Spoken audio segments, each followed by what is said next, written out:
tanıştındır mı beni? Çok dokumentini vereyim.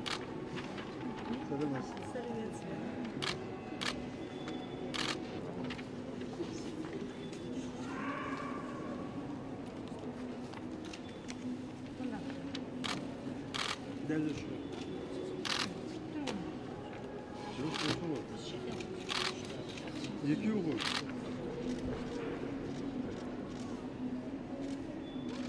Она на коленке присядет, не бойтесь.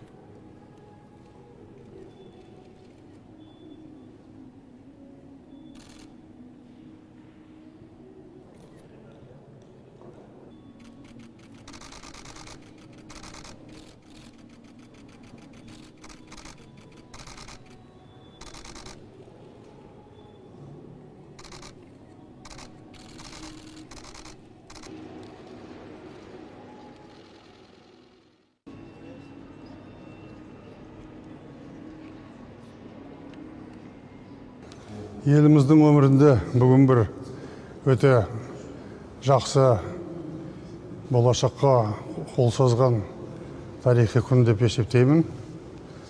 Мен осыдан 7 жыл бұрын өз билігімді серіктесім жанымда жүрген 25 жыл бірге істеген Қасым-Жомарт Тоқаев мырзаға тапсырдым.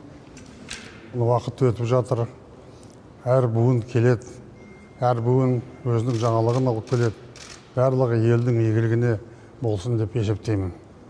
Менің буыным кезінде тәуелсіздікті жариялап, Қазақстанды тәуелсіз мемлекет деп дүние жүзіне паш етіп, әр метр шекарасын шегелеп, астанасын салып, Қазақстанды осындай тұңғыш рет тарихында тәуелсіздік жолына қойдық. Тәуелсіздік жариялау ол бір мәселе, мемлекетті нығайтып, күштету ол екінші мәселе. Сондықтан бүгінгі референдумды мен қолдаймын. Тоқаевтың бұл бастамасын елімізге қызмет етеді деп санаймын. Нұрсұлтан Абишевич, бір сұрақ бар сізге. Нұрсұлтан Абишұлы келе, сізде бір сұрақ бар. Журналистерді көп болып жауап бермеген. Нұрсұлтан Абишевич, можно вопрос? Келейік пе? Бола ма баруға? Нурсултан Абишевич, вашу конституцию переписывают. Что вы скажете?